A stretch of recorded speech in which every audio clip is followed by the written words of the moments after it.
ভাইরা আমার, আল্লাহর কসম করে বলি, একটা সময় আসবে মন খুলে নামাজ পড়তে চাইবেন। বিশ্বাস করেন ভাই, লিখে রাখেন ডায়েরিতে। আপনাকে যদি আল্লাহ হায়াতে বাঁচিয়ে রাখেন, যুবক ভাইয়েরা, তরুণ ভাইয়েরা, একটা বয়স আসবে মনে চাইবে একটু রবকে মন খুলে সেজদা দেই, একটু লম্বা করে রুকু করি। পারবেন না, অসুস্থ হয়ে যাবেন, রোগবালায় ধরে ফেলবে। বাবারে, সে সময় আসবে না? বৃদ্ধ মুরব্বীদেরকে, চাচাদেরকে জিজ্ঞাসা করেন, চাইলেও অজু ধরে রাখতে পারে না, নামাজ পড়তে পারে না, চাইলেও পারে না। একটা সময় আসবে চাইবেন, পারবেন না।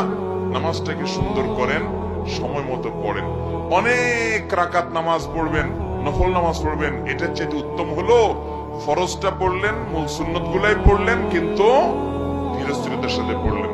10 রাকাত তাড়াহুড়ো করে পড়ার চাইতে 2 রাকাত আস্তে আস্তে পড়া অনেক বেশি